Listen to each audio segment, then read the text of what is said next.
Hey everybody, and welcome to Meals with Melissa, where we make healthier versions of things that you love to eat. Now today, we're putting together a couple of things that I absolutely love, which includes pumpkin and coffee cake. So while I didn't say on my post that it was low carb, we're trying to go with a lower carb option. It's touted as a keto option, but I'm gonna say that that's just not really, it might be keto friendly, but it's not gonna be really keto. It's definitely lower carb and definitely low sugar. So that's kind of what we're going for today. And I don't usually do anything that's super complicated. This is a few more steps than I normally do just because I just had to try it. So that's the kind of thing that we're looking for today. There is a little bit of cream cheese in this. This is not a low fat version. And if you've watched anything that I do, I don't believe in low fat anyway, because that was something that was kind of misrepresented in the 80s and 90s and caused basically the obese nation that we have become, unfortunately. So I did make a sample of this, but I'm gonna actually try something a little bit different today. I am not a huge fan of not only the taste of erythritol or sugar alcohols, I'm also not a fan of what they do to my guts, right? It kind of causes some distress within your microbiome, makes you kind of feel kind of crummy. So we're gonna use something a little different than the original formula calls for, but I am gonna point that out as we get to it. So what we're gonna do today is start with half a cup or a cube of, it's supposed to be unsalted butter. That is not what I had on hand. So I'm going to omit the salt that's in the recipe, and we're just gonna use what I currently have. Now the actual recipe, which I will post down below, actually uses a sugar substitute, a granular sugar substitute like Pure or Swerve. Again, it just has way too much erythritol in it, and I don't really love the aftertaste of that. So although we're gonna use a little bit for the topping that we're gonna do here in a minute, we're gonna use stevia glycerite. So I found a nice little website that shows the swap over for different sugar substitutes. So instead of the half a cup of the sugar substitute Swerve, we're actually gonna use 2 teaspoons of the stevia glycerite, because I actually don't mind the taste of stevia whatsoever. I'm pretty used to that in this point in my my life, just because it is a lifestyle. So I'm gonna use 2 teaspoons of that. Let me make sure I get it all in there. It is really super sweet. It's actually way more sweet than sugar, believe it or not, even though it is not sugar and it will not spike your blood sugar. I've also been looking at the option of using monk fruit. I had to do some research on that because I wanted to make sure that I was promoting something that was healthier, and that, you know, they used to say that sucralose was a great option, and I don't believe so. Sucralose at this point has been shown to raise blood sugar, and so that's not really an option that I like to use if we can help it. Especially if you're diabetic, that's just not a good substitute. So it's going to spike your insulin as it is, which of course you already know. That's an issue with insulin resistance. So we're gonna mix these 2 together. Now I did try this in my KitchenAid mixer, and I did not like how the texture came out. Partially, we are going to use some coconut flour today, and it is definitely a different texture, so be aware that it's not going to be like the flour that you normally use in your baking. But I personally prefer using my hand mixer. I just feel like it does a better job. It's going to be a little noisy for a second, but it does a better job. I feel like it mixes a little bit better, and I can swap it in and out, and I don't have to clean my great big KitchenAid mixer. So I'm going to beat this until it's smooth. So we're just going to give this a minute. And I am going to make sure I scrape the sides of my bowl just to make sure that I get all the stevia mixed in as well. So give this a second.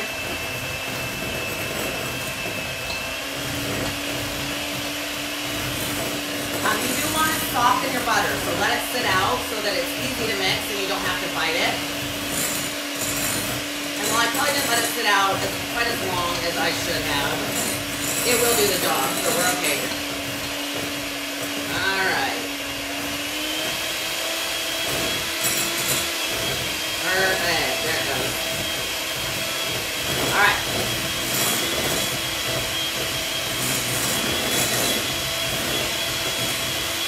All right. So you just want to mix that till smooth.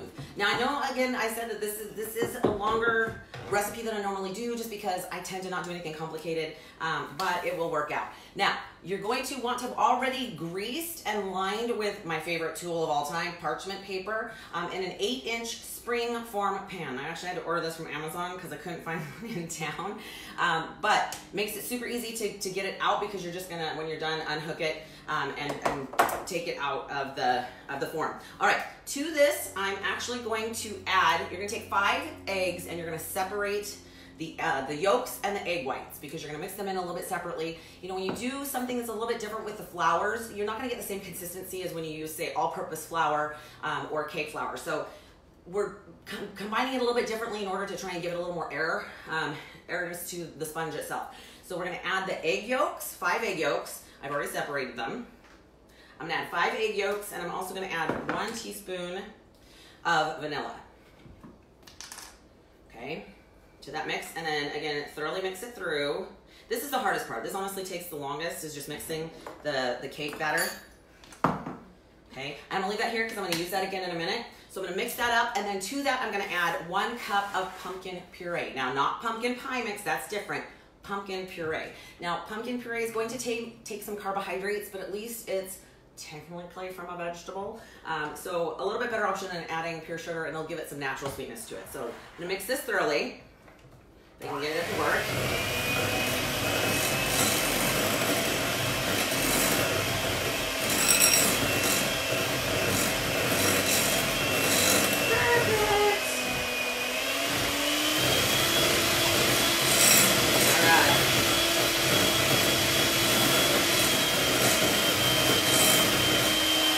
There you go. And sorry for the noisy part of that. I know that that's kind of annoying, but I'm also going to grab a rubber spatula. I want to scrape down the sides of this. I just want to make sure it gets incorporated well. So I'm going to grab that to have that on hand. I'm going to that add my 1 cup of already measured pumpkin puree. By the way, this does taste amazing. It's actually, I hate making all this stuff, and then I have a hard time staying out of it. So I usually try to feed it to my family or to my clients as well, since it's obviously a little bit healthier option than most people choose when they're trying to eat anything with pumpkin or pumpkin spice. You know, it's really funny because everybody comes out with the pumpkin spice options, and I see it in things that are really tempting, like I saw donuts yesterday. So this kind of helps with, you know, my ability to not have those kind of things on a regular basis. I'd rather save my extra fun, my calories, my cheats or my free meals for something that I really, really want. And although those things sound amazing, they don't sound good enough for me to actually bend to that. So I make these kind of things taste a little bit so I can tell you how it tastes and whether or not it's something that it's worth the time making. All right, so I'm gonna mix the pumpkin into it, and then we're gonna start adding some dry ingredients. So mix this nice and incorporate it, and I'm making a huge mess, hence the reason I'm actually wearing my apron today. Get that out of the way. All right.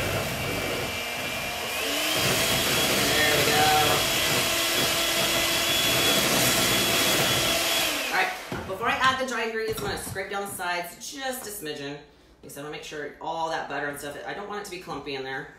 I want it to mix fairly well. All right, so to that, I'm going to add a 1/2 cup of coconut flour. Now again, you know, if you're a big fan of almond flour, you can use that, but I cannot at the moment tell you what the changeover is because they're not the same. They're not the same texture. Coconut flour actually tends to be a little drier and absorb more of the wet ingredients.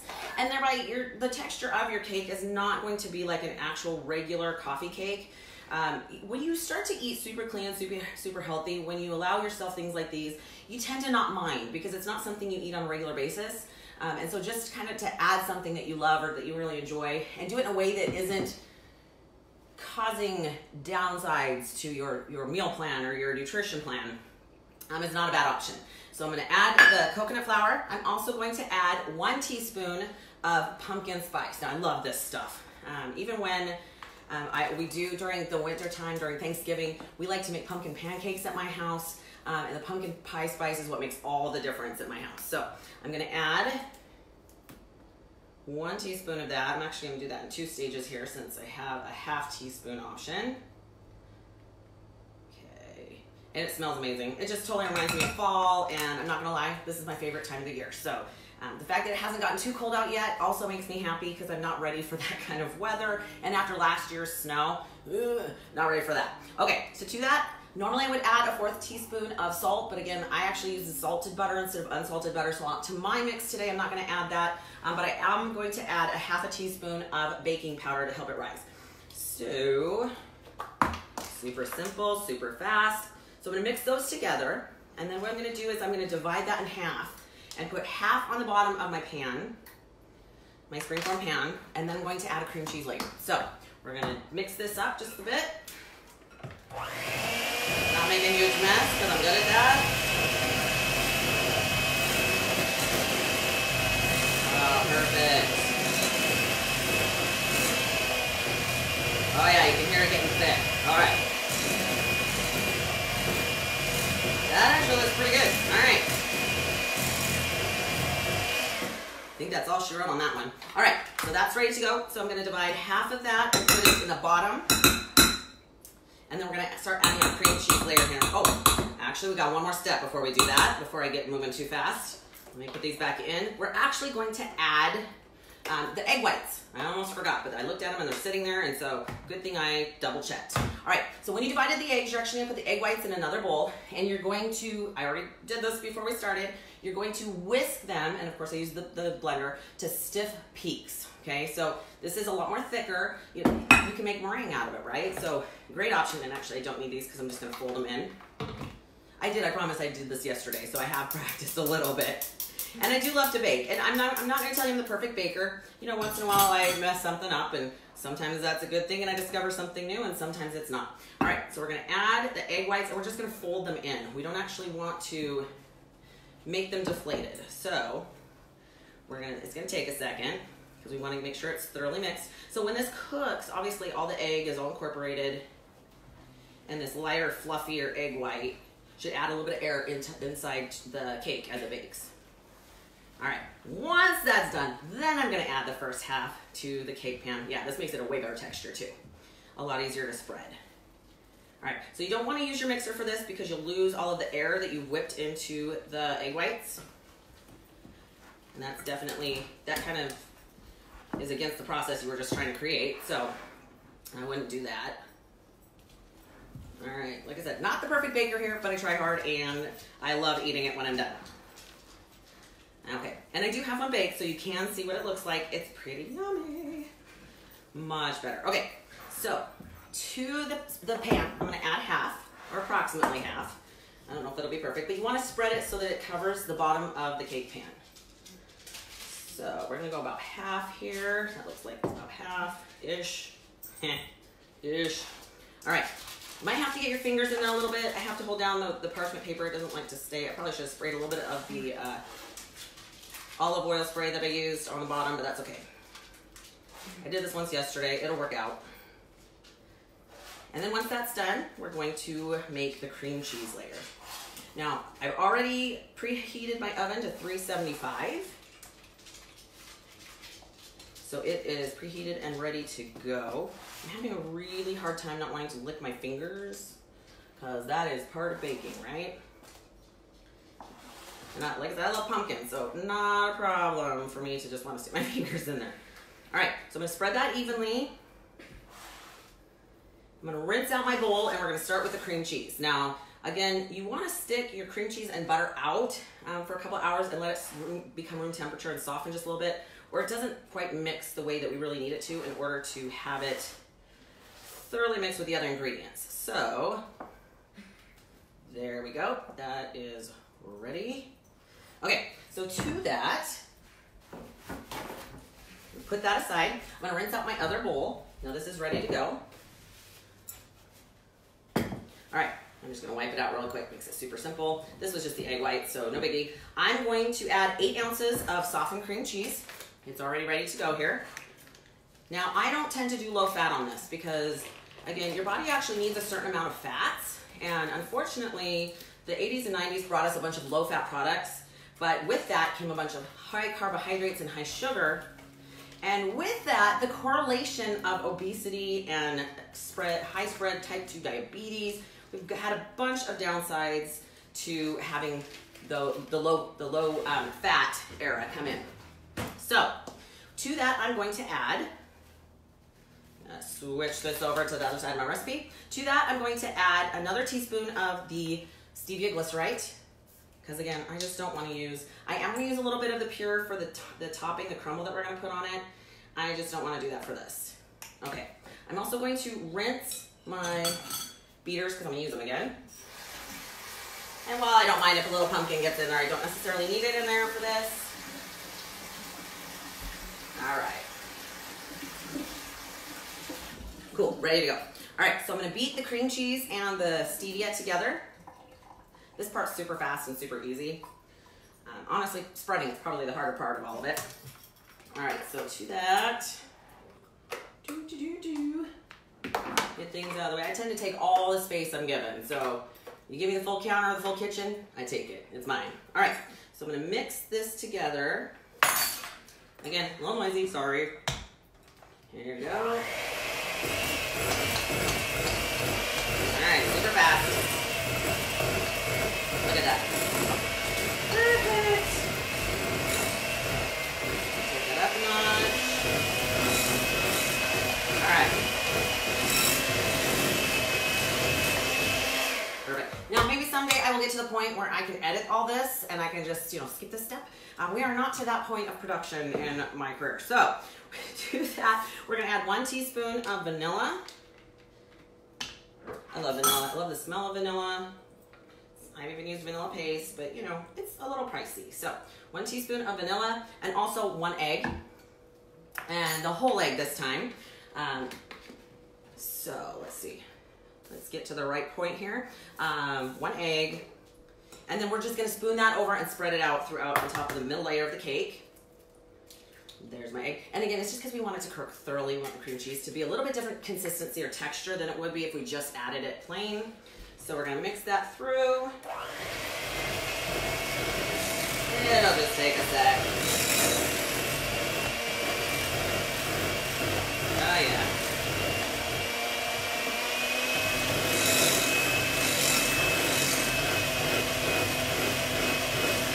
Perfect. I'm gonna scrape down the sides just real quick on that. Now, on that, I was kind of worried that it might be a little bit different consistency since I'm not using the granular stevia with the erythritol, but honestly, it's working out just fine. It looks about right, and it makes it spreadable. So it will be a little more liquid than you probably expect it to be, but like I said, that kind of works in my favor. All right, let me finish mixing that. I am gonna lick my hand. All right. Perfect.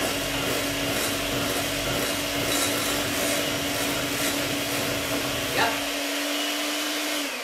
All right, done with the beaters, because for the last part, we're not using anything but our hands to mix it for that streusel. So this part is ready to go. All right, so I'm just gonna spread that on the top, and I'll show you what it's gonna look like in just a sec. Spread that across the top of the bottom half of the mix. I will include this recipe below, so if you're not following, just drop below and you can see what all is included. Whoop. All right, that spreads pretty easy, so that's perfect. All right, then over top of that, I'm gonna add the last bit of the pumpkin cake. Oh, so good. This time of year, pumpkin makes me happy. And you know what? You can chastise us pumpkin spice lovers all you want, make fun of us, post memes, don't care. Because if you don't like it, you don't have to like it. It's not for you. All right, to that, wash the hands just a bit. I'm gonna add the other half of the mix for the cake. Now it's a little thicker, so be careful not to mess up the layer that you just did. I'm gonna kind of spread it around just a little bit. And then once I've done that, I'm gonna add one more step. And again, I know this is way more complicated than I normally go for. And although I'm not opposed to doing a little more complicated recipes, I'm not always willing to take the time. But this time of year, I just am. It's a little more special. I love fall, I love the holidays, I love everything about that. Okay, so give me a sec to spread this and I'll show you. Well, you can see that as I'm adding it, you can see the cream cheese layer in there. I'm just being really careful not to completely mess up the cream cheese layer because I want it to stay as a layer. All right, so I'm gonna grab another bowl, and in that bowl, I'm going to mix a 1/4 cup of butter. Now again, it calls for unsalted butter, but I'm gonna use what I have on hand today, which is mostly salted, but it'll be okay, I promise. Like I said, if you just know when you just take out the salt of a recipe because you're adding salted butter, it's not that big of a deal. All right, yeah, it looks so good. Like I said, I just want to lick my fingers. It's really hard not to. But of course, you don't really want to lick your fingers when you got raw egg in there, so probably not a great idea. Okay, So I'm gonna grab myself another bowl. There we go, that looks pretty good. Scrape that little bit off, put it around the edges. All right, so I'm gonna grab another bowl. The last part's super simple. I'm gonna put this aside. It's totally ready to go once I get the streusel on top of it. So in a bowl, let me grab one here real quick. Okay, I'm gonna add, like I said, a fourth cup of butter, which is just half a stick, right? Half a stick. It is also softened, has to be, or it makes it really difficult to do. And actually, I'm gonna start with the dry ingredients. So before we throw that in there, I'm going to add 1/3 cup of my coconut flour to the bowl. Okay, because you wanna make it dry. It's gonna be like a crumble topping, like a streusel. To that, I am gonna actually add the pure, the granulated pure. Now, like I said, main reason being is I can't have it that liquid form. It's gotta be dry and granular in order to make more of a streusel-like topping. So I am gonna add this, but the benefit for this is that at least it's way more easier on the stomach than if I've added it to all the layers. Plus, it eliminates some of that taste of the erythritol, which I'm not a big fan of. Like, I just don't like. It has kind of a funky aftertaste. Now, I know stevia can too if you're not used to it. I don't mind the stevia. I've been using it for a long time. It's not a big deal, so I can handle that. To that, I'm gonna add, it calls for 1 teaspoon of cinnamon. I'm actually gonna add 1.5 teaspoons because the feedback that I got from my family was it needed a little bit more cinnamon. So I am gonna add a little extra. I'm using a 1/2 teaspoon measure, so that's why I'm adding a little bit more than normal. All right, I'm gonna mix that together with a fork. Okay, then once I throw the butter in, I'm actually gonna use my hands. All right, so mix that. And yes, my hands are clean, thank you. All right, again, if you're not used to the coconut flour, I know it's gonna seem a little weird, but really it doesn't take long to get used to the healthy ingredients. I'm to the point when I eat something that's really super sweet, it's too sweet. And you're talking to a woman that has a total sweet tooth. I'm a big fan of sugar. That's something that I grew up on. And so, although I am a fan of sugar, I'm not a fan of what sugar does to the body. Keep that in mind. Okay, so to that I'm gonna add my butter, and then I'm just gonna start mixing with my hands until it starts to look clumpy. And if you've ever made an actual streusel, you know, you're usually using flour and oats. So it's gonna kind of have a similar texture, but a little bit different. Okay, it's gonna take a second because you gotta get the butter really nice and mixed. And I'll kind of show you what that looks like. And then once you see it on the final product, you'll know exactly what I'm talking about and why we do this. It's so yummy. Yeah, okay. So this takes a second. Again, you're just gonna use your hands. I think last time I got into it with both hands. No, I promise I will not lick my fingers, although I want to. Okay, and it will taste particularly sweet. Again, it's got the sugar substitute in there. So it's just gonna look kind of clumpy. A little bit of the consistency of dirt, although it's not dirt, because it'd be good tasting, right? All right, perfect. So what I'm gonna do is I'm gonna spread that throughout my cake. And once I get that in the oven, I'm actually gonna bake it for about 40 to 45 minutes. Now you could poke it, but the first time I poked it, I wasn't thinking about the fact that it's layered. And it came out, I thought it came out soupy, but actually it was just the cream cheese layer. So keep that in mind, you don't wanna over bake it. Do bake it on about probably the middle rack in your oven, because otherwise the top gets too brown. So I'm gonna spread that. I'll show you the final detail here in a second, and then I'll show you what it'll turn out like when I bring it out of the oven, because I have one that I've already made. Now, after my family tries this, I will make sure that I post below what I think about the option of switching out the Swerve or the Pure for the stevia glycerite. Consistency, it seems to turn out just fine. So I'm not too entirely worried about it, but if for some odd reason it messes with the final product, I will let you know. And then just know when I post the recipe down below, because I post it from the original place that I find it, which is usually Pinterest, that, you know, this is just an option I chose, right? All right, so how that's gonna look, get all that out from under my fingernails. Okay, so how that's gonna look is like this. Right, that looks pretty good, right? All right, so final product, once I get that in the oven, because I am gonna put it there, wanna see how that turns out. This is the final product. It looks, you know what, it looks great, it tastes great. A little denser than you probably are used to with coffee cake. But wow, if you haven't had something sweet that tastes good and is a healthier version in a while, sometimes you're just happy to have something that you love. So if you have a comment, if you've tried this recipe before, if you have an idea, or if something has worked or not worked, or if you know how to switch out the coconut flour for almond flour, please post a comment below. Also, if you have a great recipe that you think that we should try, send it to me. You know, I get my best ideas from you guys. This will be uploaded and posted to YouTube as well, so you can hop on there, you can check out all my other videos. I've been doing this for a while now, and there's some great recipes, some of them better than others, but there's some great recipes there. And have an incredible, incredible day. That is Meals with Melissa. Happy fall.